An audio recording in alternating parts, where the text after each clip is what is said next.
What's up, freaks? Welcome back to Rabbit Hole Recap. It's Monday night here. October 15th, payday.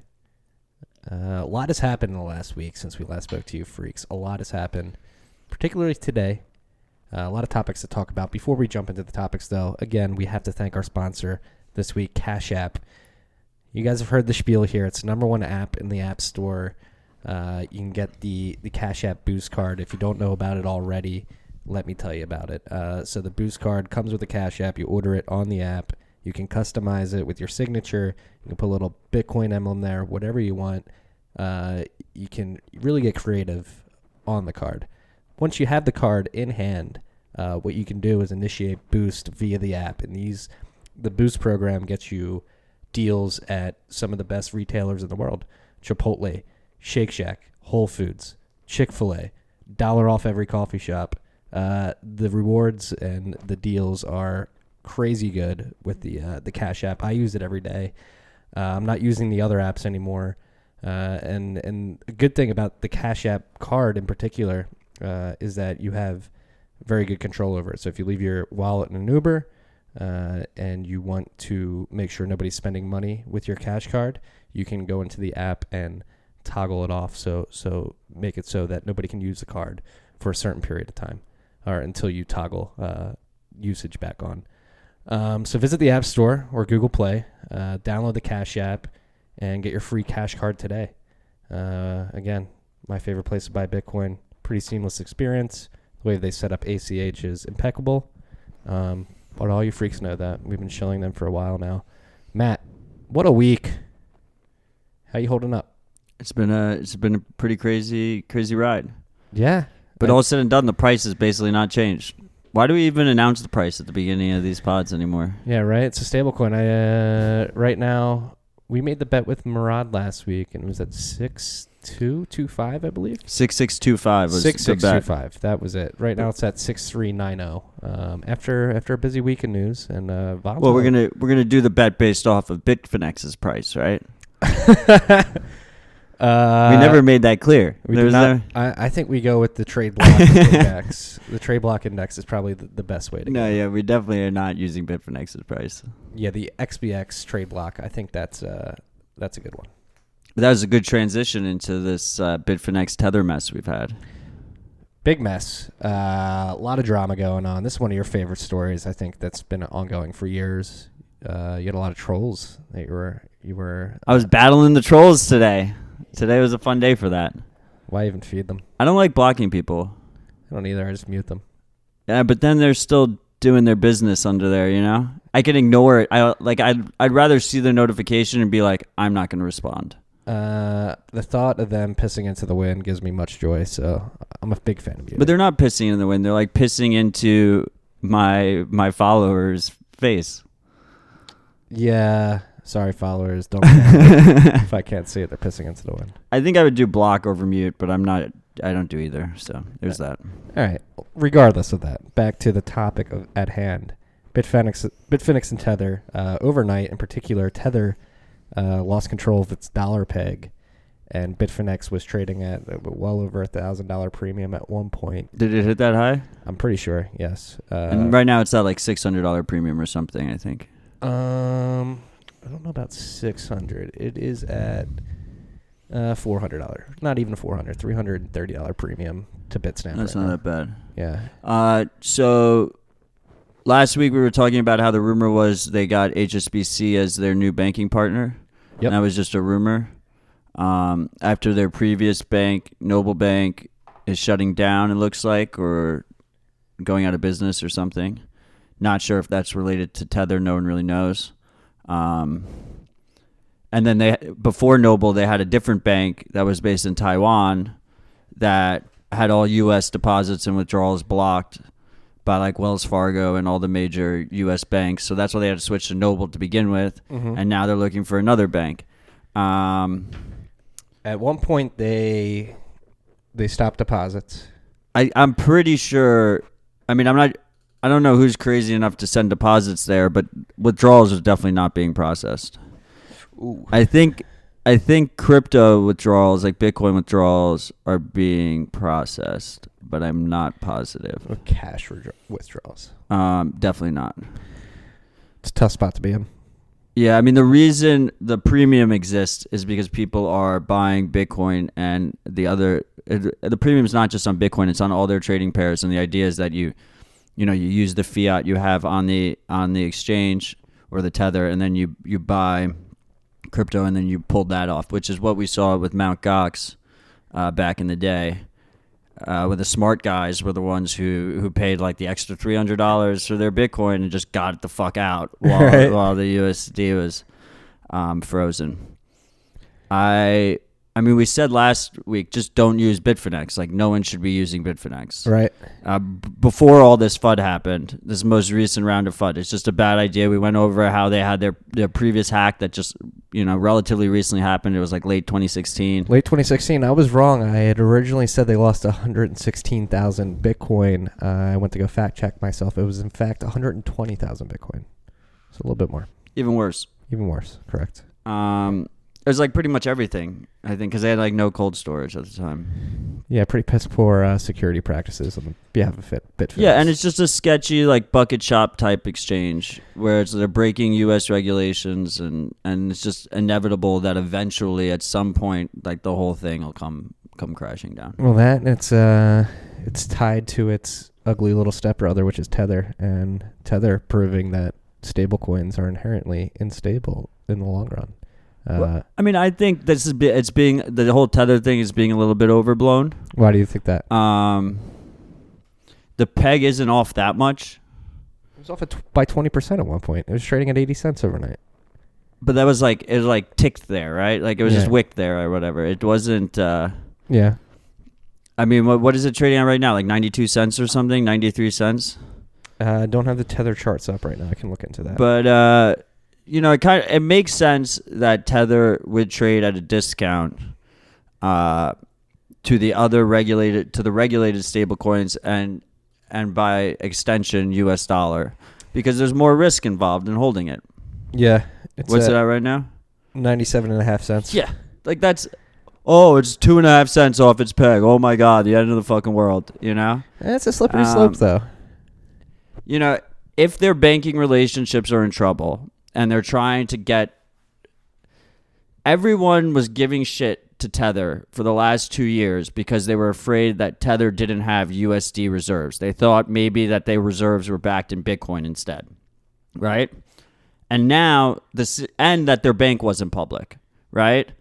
And now we're seeing firsthand what the fuck happens when they are holding the reserves in USD and it's stuck in the legacy banking system, and no banks will support them because they're breaking US KYC AML laws, right? So like if they held Bitcoin reserves right now instead, or at least a portion in Bitcoin reserves, they could easily prop up their peg. The way the peg is held is they and market makers need to buy Tether on the market to bring it back up to the $1, right? Yeah. And if they can't get funds onto the exchanges to buy it up and bring it back up to the peg, then the peg is gonna be weakened. At least if it's, they can do it to a degree, but if they can't do it fully, then you're gonna have like a little bit of weakened peg. Yeah, no, it is really illuminating the infrastructure problems that exist in this space in particular. Yeah, I mean, like Tether was. People have such a short memory, and a lot of people are new in this space. Like Tether was literally created because we had this banking blockade on all these exchanges, and companies couldn't get bank accounts, and they couldn't do business through the legacy financial system. So Tether's like, we'll handle all that nitty gritty for you, and then you have to trust us. But those companies had to trust banks anyway, not to freeze their funds. I mean, people forget that Gox did a ton of shady shit, but like right before they went down, the U.S. government froze a bank account with $5 million in it. Yeah, like that was the real thing that pushed it over the edge. I think that was February 2014. Yeah, exactly. So this is it's very hard to be one of these exchanges if you're not like a Coinbase or a Gemini that's like fully regulated and has a ton of money behind you and is based in the U.S. to like get proper banking partners.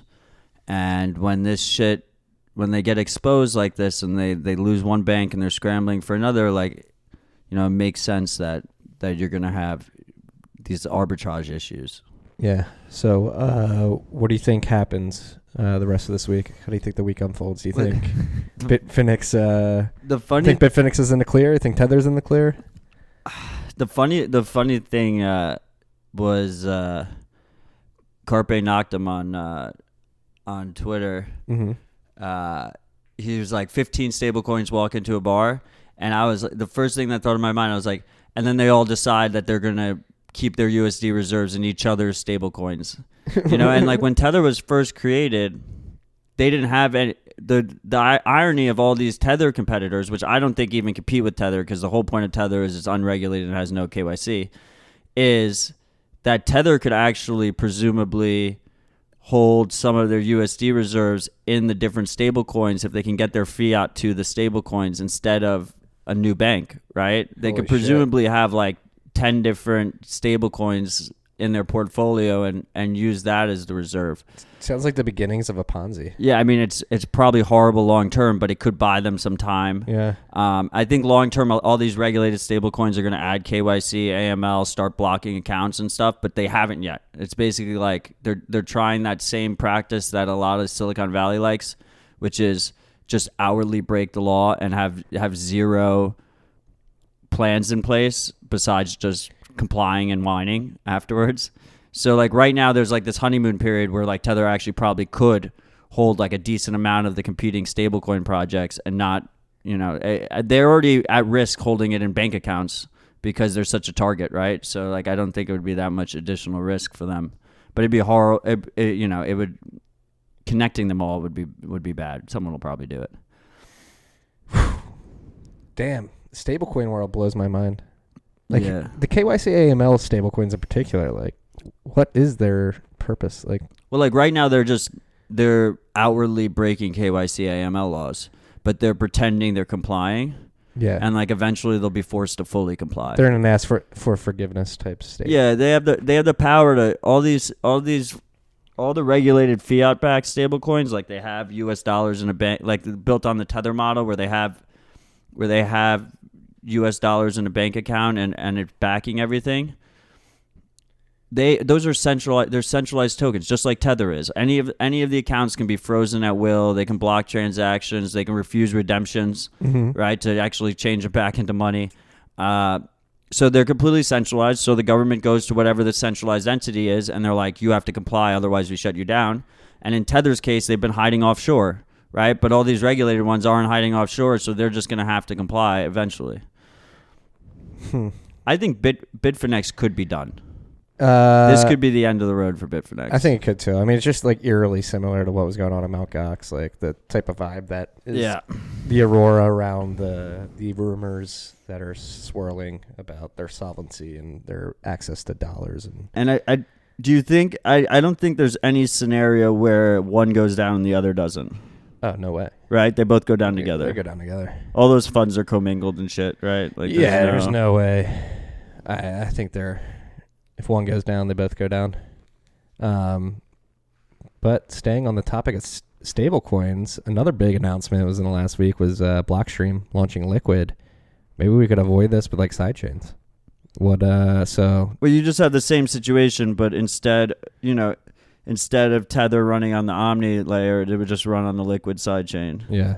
Because of Federation. It's still, yeah. I mean, they're both centralized. All right. Yeah. So you have the same issues, really. Let's explain what happened. So Liquid, been a much highly touted project by Blockstream that people have been waiting for years now. They officially launched last week and announced that they have a consortium of 16 exchanges, I believe. Might have been more than that. Might have been more. Might have been more than 20. In like the 30s, wasn't it? Might have been. But they were like none of the big exchanges. Yeah, there's like BitMEX was probably the biggest, and BitMEX. Yeah, BitMEX was on the list. Was BitMEX on the list? Yeah, they were. Yeah, but anyway, they were all like the quasi-legal ones. Yeah, a lot of exchanges I don't really recognize, to be honest, but I think a lot were in Asia and they really don't cross our paths. Yeah, I think like OKCoin was definitely on there. Yeah, but they finally released Liquid, product that's been talked about for a while, and it's a federated two-way peg sidechain basically that allows. They have a federation of these companies that are participating, and they basically run the nodes and confirm everything that's going on the side chain. And with it, you can do special things like issue assets, do confidential transactions, and it will really help the exchanges that are involved do settlement a lot quicker than doing it on the base chain. It's basically like they took almost like a copy of Ripple's tech, and they bolted it on top of Bitcoin, so you can seamlessly go back and forth, and the unit is always Bitcoin. So it's 1-to-1. You load Bitcoin in, and then you get equivalent amount of liquid BTC on the other chain, and it gives you all the benefits of these. The easiest way to make transactions on your network cheap and fast is to centralize, right? Yep. So the idea here is the liquid network is centralized, the liquid chain is centralized, and then it gives you, or like quasi-centralized, because there's like 23 participants that like a quorum of them can fuck with shit, and then and then you get cheap and fast transactions as a result. And the main use case they're saying right now is inter-exchange settlement. Yeah.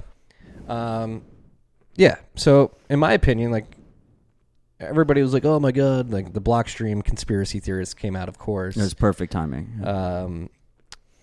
Paul Stork was not happy. He had some words to say. I don't want to say he wasn't happy, but he criticized it a little bit. But the way I view it is just like Blockstream is proving a use case on top of Bitcoin, the protocol level. Yes, it may not be the sidechain I want to participate in, but they are proving that it's possible, and maybe paving the way for other sidechain projects to build the confidence to deploy. Yeah, I mean, I think it's just like too simple for Paul. Yeah. It's like and it really jives with like Blockstream's ethos, that they simplified it to just do one thing really well, and there's a bunch of trade-offs. The main things are centralization and censorship resistance, but they have a working product that can work right now and has a major use case, which is sending Bitcoin between exchanges. And one of the issues with sending Bitcoin between exchanges is a lot of people watch those transfers and front run them. But Liquid has confidential transactions, so you can't see like the amounts and the destination. So the arbitrage, it makes the markets more efficient. It's harder for them to be front run. Yeah, apparently this is going to screw up a lot of indicators like the MVT. Yeah, I don't know if we'll see. That's what Willy Woo was saying. He said, I mean, it's his indicator. Yeah. But like our transactions are still going to be counted, so. Yeah. Yeah, so Liquid, I think it's just cool to see it launched and in the wild, and it's proving that anything these altcoin projects are like trying to differentiate themselves in a product market fit perspective, like, can be built on top of Bitcoin on different layers. And this is something I've been preaching for years. Many people have. And I think this is an event that proves that this is a workable thesis. Yeah, we have like our own centralized network that gives you all the benefits that like your favorite centralized chain of choice offers you. But the fast transactions, cheap transactions, you can issue tokens on top of it, so they can do all their fun little token games that they want to do. And it's just all bolted on top of Bitcoin, no ICO, no token required. Are we hypocrites for being okay with this being done on top of Bitcoin but not other networks? No. I had a Bitcoin Cash troll ask me why I was worried about centralizing on-chain but not centralized Liquid. And the main reason is because I'm never going to fucking use Liquid.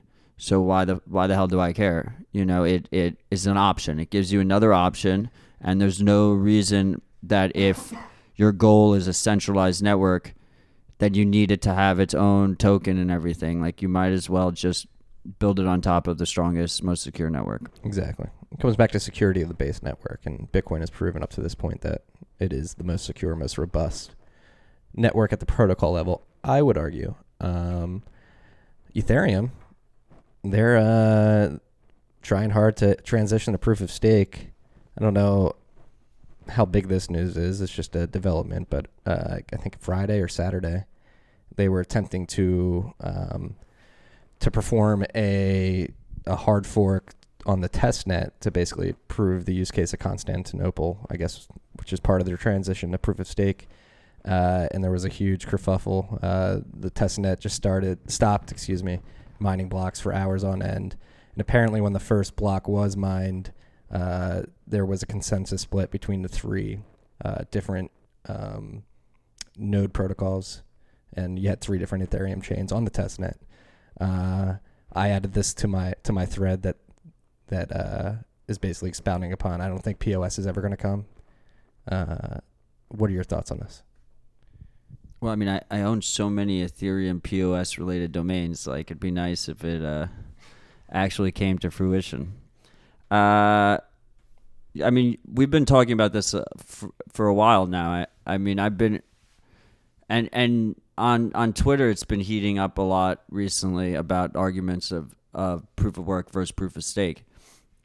And I actually think that Ethereum is pushing itself into a corner where they have to do proof of stake to compete with the chains that are launching with proof of stake default, that are competing for the same user market fit, which is like these smart contract platforms or whatever they want to call it, which is like the Tezoses and the EOS and I don't know, like I probably Dfinity and Cosmos or whatever. I don't know. All our VC friends talk about those, and I know nothing about them. Hedera, Hashgraph, or whatever. I don't know. And so they're like kind of pushed into a corner because they need. They want to compete with those guys, but at the same time, by doing it, they're going to lose. I think they've already lost, but they're going to lose the war against Bitcoin because proof of stake is inherently less secure and less resilient than proof of work. So I actually thought maybe for a little bit there, they would back off because I also think there'll be a chain split when they ultimately tell the miners to go fuck themselves. Well, that's one thing. Like, I'm interested to find out. Like, so apparently there was no miners willing to mine this hard fork on testnet. Like, maybe this is because they're already angry about it. Exactly. So maybe this is a signal from the miners, like, fuck you. I mean, and they're also cutting miner incomes. Like the next hard fork, like they. Oh, I think this will cut the reward from 3 to 2. And they've talked about forking off ASICs and making so like miners have just been neglected, like absolutely neglected. And like, how do you invest? How do you make investments in the network when you're constantly getting neglected? But anyway, all this renewed talk on Twitter and on Reddit and IRC and stuff, they're all in. They're gonna, if they break the chain, if it takes breaking the chain, and they're gonna go for POS. They're gonna go for proof of stake. I don't think, it might not be so soon, and it's gonna be messy as fuck. But I think eventually we will see the attempted transition, and then ultimately after that, maybe it's a year or two, we'll see like a major proof of stake chain failure, and then we'll finally be able to put all this shit to rest and be like, proof of work is what it's all about. Damn, that seems like a long time from now. I don't know if I have the energy to put up with this nonsense I don't want to say nonsense, but. Highly recommend you freaks. I actually went and reread this piece from Paul Stork over the weekend that he wrote in August 2015. Nothing is cheaper than proof of work, and basically proved that at the end of the day, costs are just sloshed around. If you're going to transition to proof of stake, those costs just pop up in different areas of the network. And so if you guys are interested in learning about proof of work versus proof of stake in a very detailed manner, I highly recommend going to truthcoin.info and checking out Paul's blog post, Nothing is Cheaper Than Proof of Work. Also, POW versus POS, which is .com, which I have redirected to my favorite piece by Hugo on the resilience of proof of work versus proof of stake. Well, this is actually a good spontaneous topic. Hugo actually just put out another piece where he expounded upon that piece you're referencing. Yeah, that piece was good too. I retweeted that. I also am thinking I might change my redirect to that new page. I really kind of want to create like a landing page where it's just like all of Hugo's work. That's going to be my proof of work versus POS. Well, this most recent post, he really drove home the fact that like POW like secures all the economic value that's been transacted on the network up to this point in time, whereas proof of stake, it's only securing the stake at a certain point in time, and that stake can leave somewhere in the future, and it doesn't really create like the Ember effect that proof of work does over time. I just think that like proof of work is fucking beautiful and people don't appreciate it enough and don't realize that like one of the main geniuses of Bitcoin is how the distributed proof of work comes into effect in securing the network and providing a fair distribution of the incoming supply that can't be gamed, that you always know like what the true chain is, what the chain that has, you know, the highest cumulative proof of work is. Just it's the connection from the digital to the physical world. It's so short-sighted to think that it's a waste, or that it could be replicated by, you know, a couple lines of code that say that you own some funny money. Yeah, that's a concept that's, I forget who was bringing it up on Twitter this week, but that should really be driven home, is that like proof of work is the first like connection between the physical and digital world, like where you're connecting the value destroyed in the physical world and representing that in the digital world. It is pretty fascinating and a huge revolution that like you said, I don't think enough people appreciate. Yeah, so that's proof of work versus proof of stake. Ethereum tried to do it on the testnet, or begin doing it on the testnet over the weekend. Had a little hiccup. I think they're going to try again this week. We shall see. What's the name of that dev who was talking about it?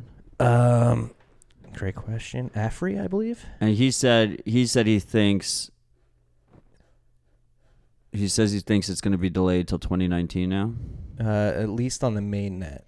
So I think that's the important part. Yeah. So I think they're going to try again on the test net in the coming weeks. Let me find this. I mean, I guess there's a scenario here where they just never get to it in time, and everyone just all the Ethereum proponents just switch to their favorite proof of stake chain of choice. Yeah, it is a race against the clock in many aspects. Their chain's getting bigger, obviously, as a proof of work chain. Like that's another reason why they want to get a proof of stake, is the burden of the data size of the chain. But that still exists in proof of stake. Not as isn't it highly? Well, the efficient part is that they don't have to do the proof of work part. Yeah. But the actual state size and shit is still. But it'll grow the at a same slower amount of pace, data. Correct? Why would it grow at a slower pace? It matters how many transactions there are is what is increasing it. Huh. They want to I'm shard wrong and do all those other like pruning and Yeah. sharding and all this other stuff that'll presumably make the node requirements lower, which I don't think will, but that's the plan. But that has nothing really to do with proof of stake. Proving my ignorance there. Thank you for schooling me, Matt. Yeah, so Afri Shodan was the guy that I wrote about in my news or added to the thread. He was talking about it.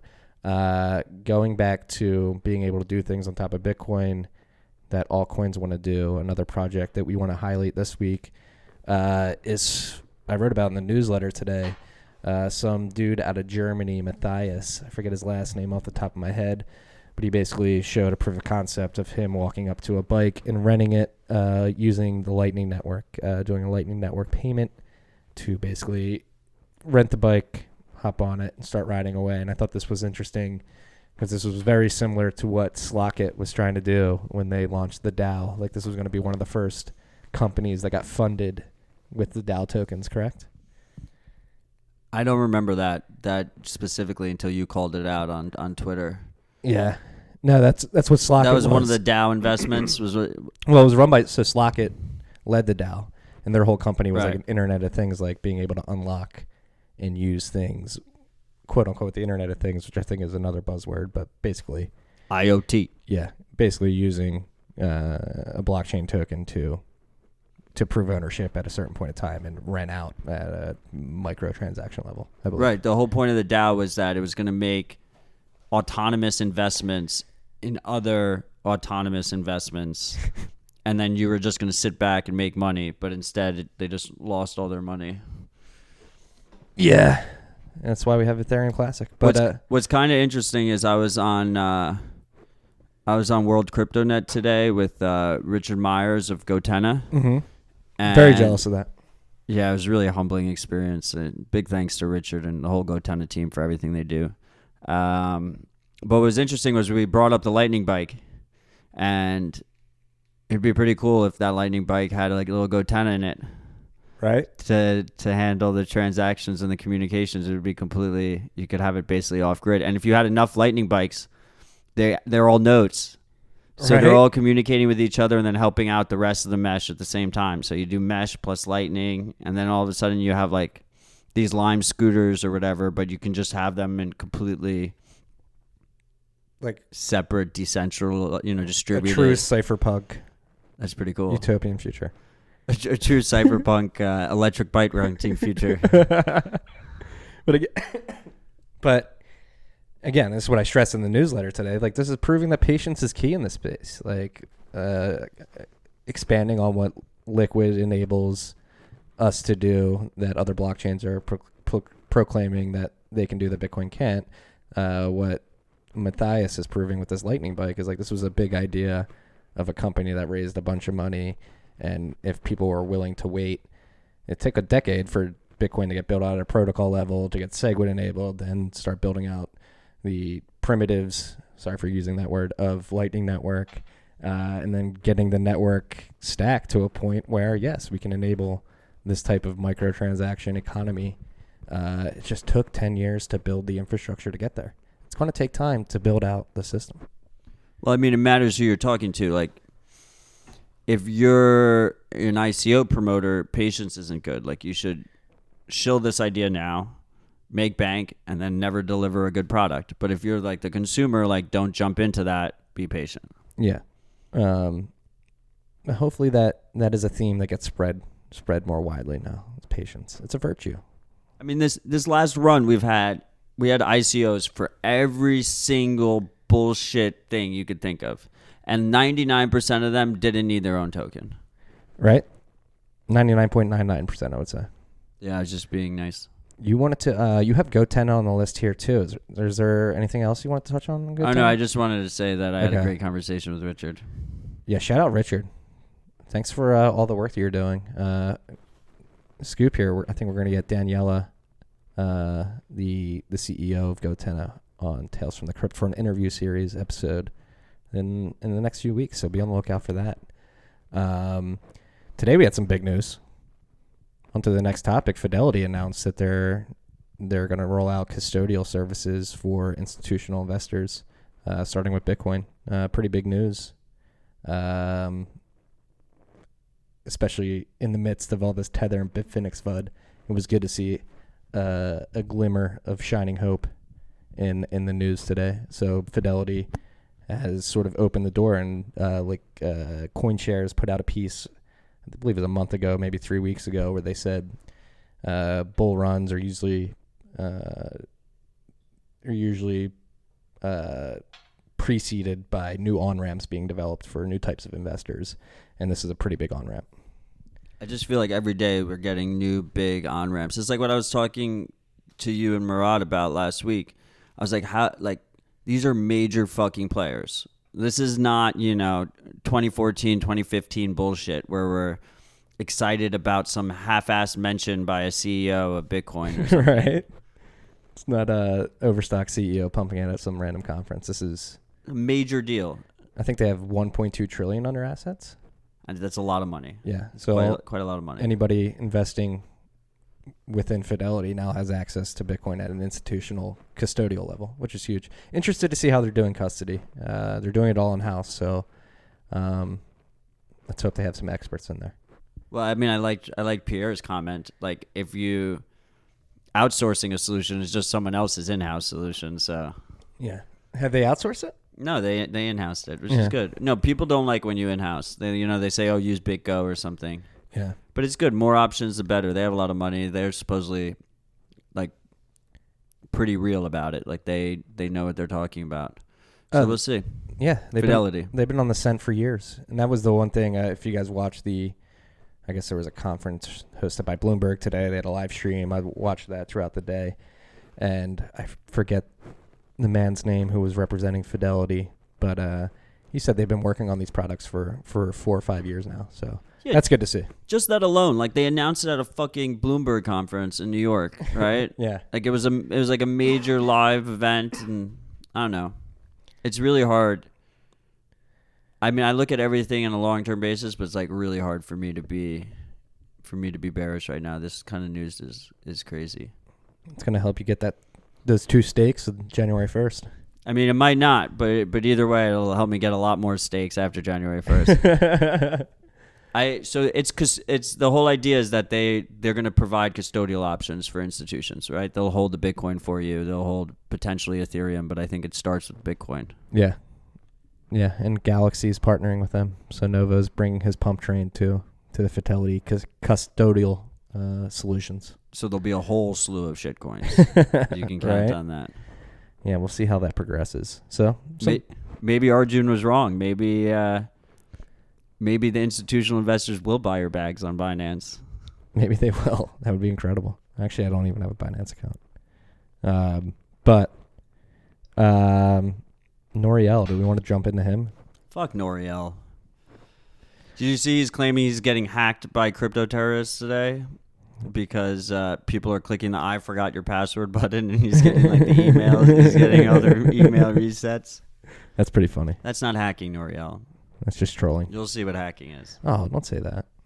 I'm not advocating for it, but you stirred the wrong rabbit's, the wrong rabbit's nest. Kick the hornet's nest. No, rabbit's nest or rabbit hole recap. Oh, yeah. You could say that. Rabbits can be fierce.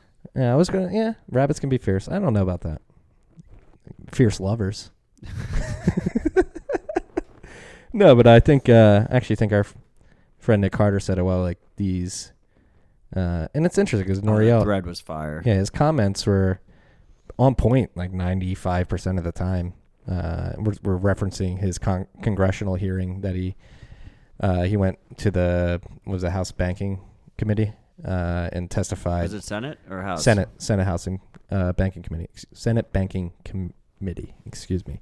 Noriel was there with Peter Van Valkenburg from Coin Center, who was very impressive. I can't believe he kept a level head throughout, and he was a very good advocate for Bitcoin and cryptocurrencies in general, and did a very good job of breaking it down, in my opinion, for the congressmen and women. But Noriel, that's like I wrote about it last week too. Like I hate that our government brings idiots like him to talk on a subject where he's obviously not well-versed or as well-versed as he should be. He's never even sent a Bitcoin transaction. Like, if you haven't even attempted to send a Bitcoin transaction, like, fuck you. You don't get to tell me anything about it. Right. And, like, I'm not going to appreciate your opinion. I mean, he famously called Bitcoin's death at $58 in 2013, and he just keeps doubling down on it because he feels like a fucking fool. And now, recently, like, Bitcoiners have celebrated him a little bit because he's been trashing on shitcoins. But I refuse to celebrate him. He doesn't get that. He can just go fuck himself. And the important thing is that him and like Paul Krugman and the rest of those guys not owning Bitcoin is a huge positive for my Bitcoin value prop, because I look forward to them having to buy our bags, way down the road when they finally get on board. Yeah, and Nick, It's a feature, not a bug. and Nick pointed out it's a good reason these people are lashing out, and particularly, I mean, their careers are built on a system that we are openly questioning and moving away from with our investment dollars by buying Bitcoin. And we're opting out of the fiat system, and this is what Nick said, this is shared artifice. It erodes its power and legitimacy. So we're actively trying to delegitimize what these people have built their careers on. So it makes sense that they're lashing out. If you're a statist, it's really hard to understand the value prop of Bitcoin. That's what it comes down to. Like, if you trust your government, then there is zero value to Bitcoin, and that is absolutely fair. Mm-hmm. You will not trust your government in the future at some point, and you'll come on board. Is what I think. But if if you want to do all these outlandish bullshit claims and say like Bitcoin is dead, Bitcoin's dying, it's a failed project, it's completely unnecessary, like we're gonna give you shit about it. You know, that's what's gonna happen. But like I completely understand that statists don't see the value prop. Yeah. And then I mean, this is like some bullshit e-news gossip here, but then like Vitalik hopped in, said I'd debate you. Apparently there's going to be a Noriel versus Vitalik debate. I think I'd rather masturbate with Ben Gay than be subjected to that. I literally choked on my beer when you told me that in Telegram. He like actually sent that message. Definitely very painful. I would watch the chat over masturbating with Ben Gay. I don't know. But that's like the only reason I would do it. Like if I was being forced to... If you were put in that predicament. Put in that situation. You know, Vitalik... Pierre Richard said something interesting about that. It's like Vitalik has to defend his pre-mine. Like he has no choice. Like with Bitcoiners, like we can just ignore this guy and the tide's just going to keep rolling. And sooner or later they're going to have to adopt it. All these guys are going to eventually have exposure to Bitcoin. Yeah. I will not be tuning into that debate if it happens. The other thing Noriel said is that like Cash App and like Venmo and like all these other PayPal and shit are like the real fintech heroes, and like Bitcoin doesn't bring anything new to the table. Like no one in fucking Venezuela is using Venmo. They can't. It's literally a sanctioned country. They literally can't use fucking Venmo. Well, and I'm happy you brought that up because this is actually a very important distinction we need to make. Like they might be in a fintech category, but most of these companies I would with high confidence say are not creating new financial technology. What they're creating is better UX on existing financial technology, on existing financial rails. Bitcoin is truly new fintech because it's a completely new technology, whereas Square, PayPal, Venmo, they're using fintech that's been around for decades, and they're just putting a better UX on it and really helping the users out by taking the burden of dealing with the incumbent financial system. I mean, yeah, that's a very good point. I mean, it comes down to the fact that they're not censorship resistant, and they don't have sound. It's not sound money. Those are the two main value props of Bitcoin. Is that your government can't stop you from using it, or it's very difficult for your government to stop you from using it. It's very difficult for your government to seize your money, and it's very difficult for your government to inflate away your value. And none of those services offer that. And it shows how fucking privileged him and Krugman are that they keep thinking that. Like, if you think that, you are wrong. Like, there's plenty of things where I'm like, you're not necessarily wrong. Like, there's different opinions. It's a scale. There's grace, you know. Not everything's black and white. But, like, if you think that Apple Pay or Venmo or Cash App is a competitor to Bitcoin, you're just wrong. Just plain out fucking wrong. I would agree. No, but it does show, like, and after watching the Bloomberg conference today, like, there was a lot of good news, but there was also, like, a lot of bullshit buzzwords being thrown around. It's like, holy shit, like, these people are so out of their depth in some cases that it's like it's comforting to be like, all right, we're a little bit ahead of the curve here, if we are right. No, I mean, it was a Bloomberg blockchain conference, right? It wasn't a Bloomberg Bitcoin conference. Yeah. So that says all you need to know right there, you know? If anything, like if you don't want to just be Bitcoin, you could call it a Bloomberg POW conference, you know, because I think that's the bigger creation than blockchain. Mm-hmm. But yeah, I mean, the other thing that made me realize, there's all these different things that make me realize that not only are we still very early, but that there's a lot of money to be made off of dumb money that thinks they're smart money. Mm-hmm. Is there was a lot of talk this weekend about Bitcoin wallet UX not being easy to use. And like a couple of prominent, well-positioned people that have like a lot of money behind them mentioned that they still feel uneasy when they're sending a Bitcoin transaction. That blows my mind. Right? Like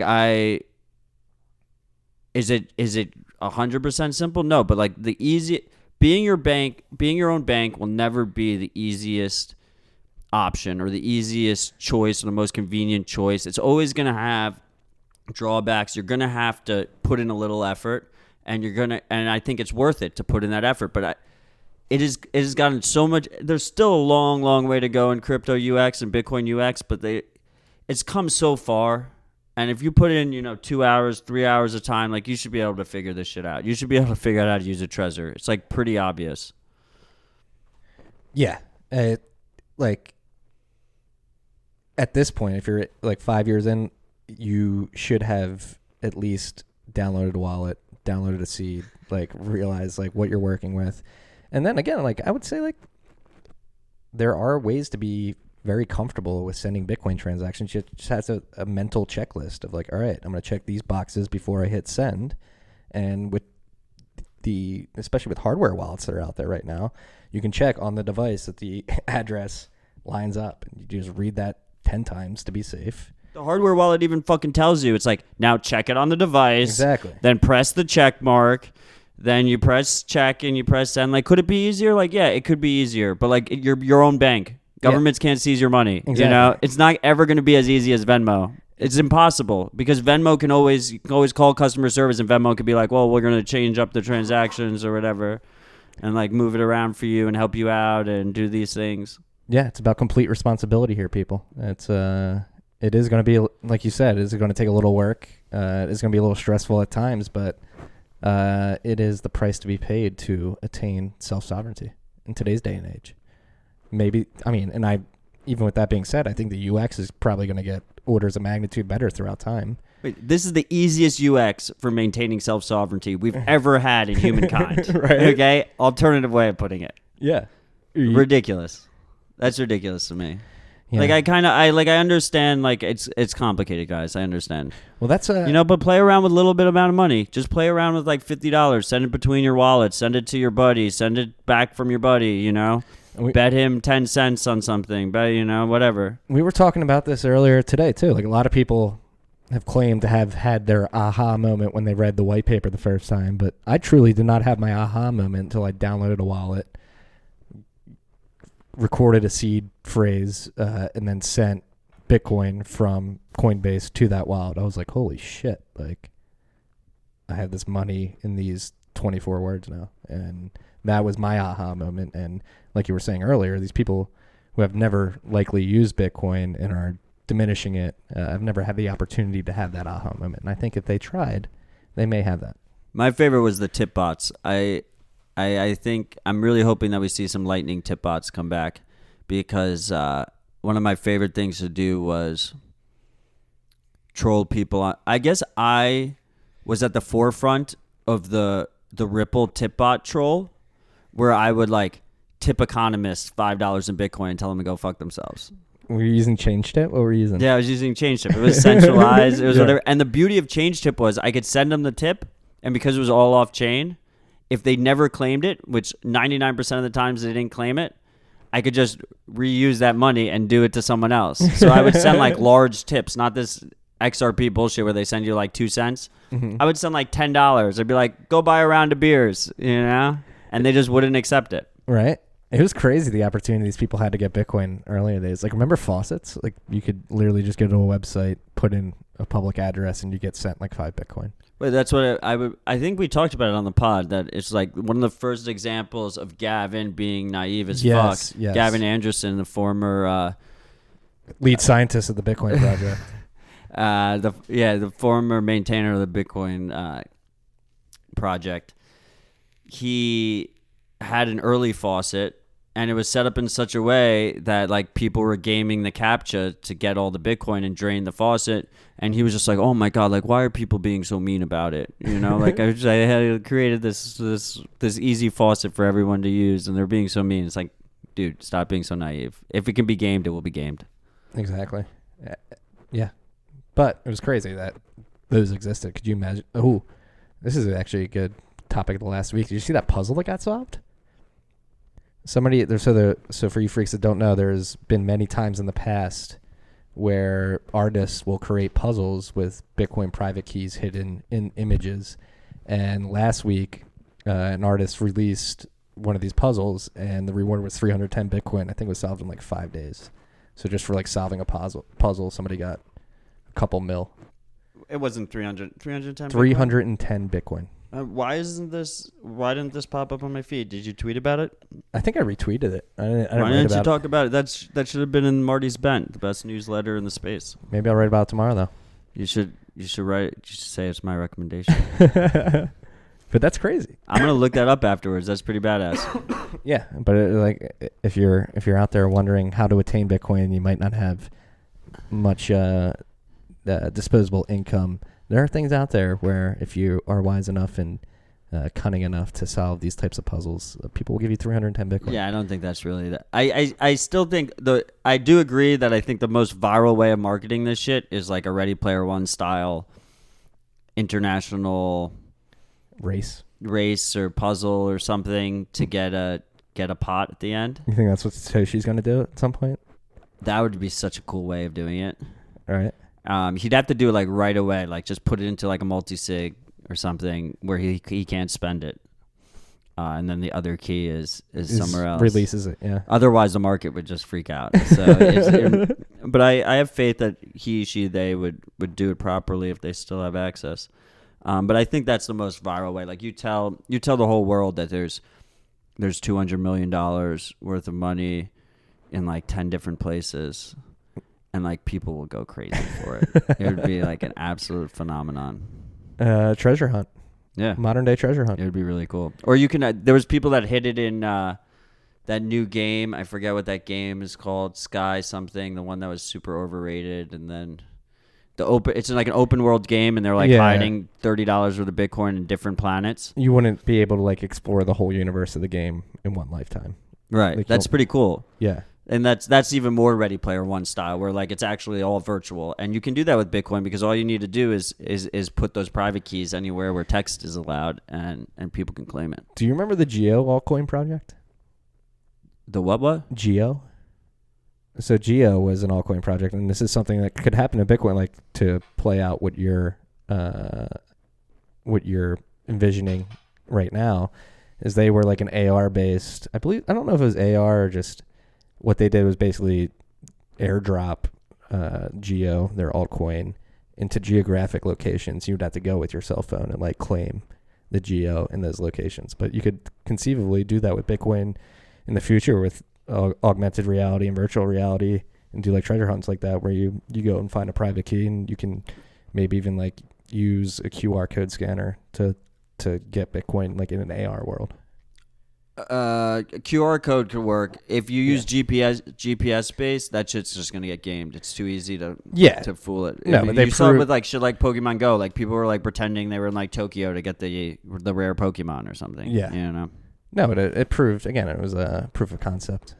That's fair. Yeah, but that's another example of something like if you have patience, it will be on Bitcoin. But if you want to make a bunch of money shilling your altcoin or ICO, then don't have patience and do it right now and dump it on retail. Yeah, exactly. Patience, people. That's the theme of tonight's episode. Just wait for it, man. Patience is key. That's the list of topics I have. Do you want to riff off anything else? We got like 10 minutes. You shouldn't keep large amounts of money on exchanges. If you want to trade, use multiple exchanges and split up the money. Consider every time you send Bitcoin to an exchange, it's lost forever. That's the assumption model you should be working under. I just assume it's a black hole, and then I just plan accordingly. That's good advice. And just don't use Bitfinex. You shouldn't be holding Tether. Yeah, and I think I'll expound on that topic in particular. Like the FUD around Bitfinex and Tether. Like we said, we do not recommend it. I do not use Tether. I do not use Bitfinex.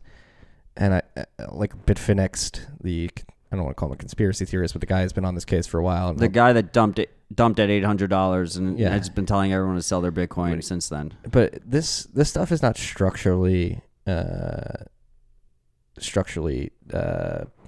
the word I'm looking for?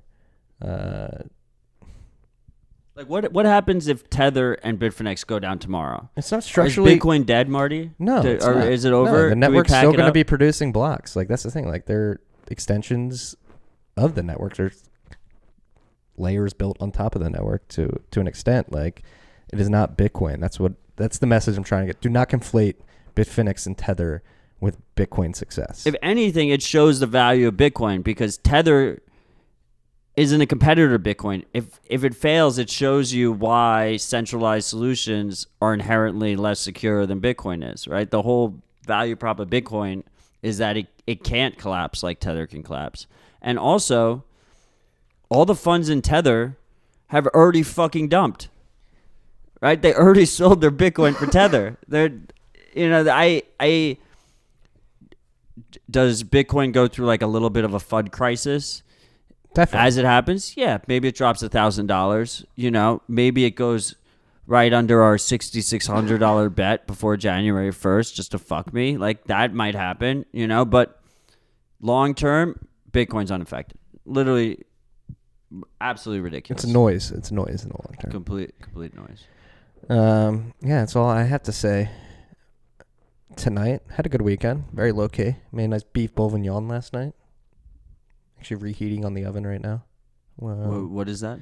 Which is a nice stew. Nice stew. fall Stew's stew. good. Felt like a good fall night to make a stew. I like you give our listeners a solid beef reference. Just I've been eating meat. Don't worry, I had some red meat last night. Fasted today. What you got any final thoughts? Fuck Noriel. Tether's, if you don't own Tether, you don't have any money in Bitfinex, like it's not the end of the world. If for some reason tomorrow everything fucking implodes, like don't freak out. Like if you're gonna freak out, just sell now. Right? Because there's gonna be if it fails, there'll be like panic wicks and shit where the price is gonna go a little bit honky. But if anything, I think there's this situation here where Tether being gone removes like a major FUD line. So like if Tether implodes and Bitcoin's still standing, whether that's at like 4,500 or whatever the fuck the price is, like institutional guys and all the finance bros and shit, they're all going to be like, survive this. Let's go. Yeah, all of a sudden there's this major black mark that's on, black eye that's on that is somehow put on the Bitcoin community. That whole narrative is gone. They're going to have to come up with another narrative that we're going to have to argue about for 2 years. And then and then hopefully that narrative will be gone. It'll happen. Oh. Expect it. That's all we got for tonight, freaks. Thanks to our sponsor, Cash App. Shout out to our friends Honey Miner too. They're going to be doing a GPU giveaway soon, so be on the lookout for that on Honey Miner on their Twitter. And then our ref link is stackingsats.com for that. You got to fix that link. I'm going to fix the link, but that's the ref link. I own the domain. Stackingsats.com. Great domain name. I own that domain name. That's our referral link. If you guys are liking this, please rate, share, subscribe, unsubscribe, resubscribe. Yeah, everyone go unsubscribe and resubscribe. Does that help us? That doesn't help us. I think that helps us a little bit. Okay, everyone go unsubscribe and resubscribe. That's an old Barstool trick. If it can be gamed, we will game it. Yes, we will. And you freaks can have the solace of knowing that in perpetuity. Enjoy your nights. Peace and love. Love you guys. Cheers.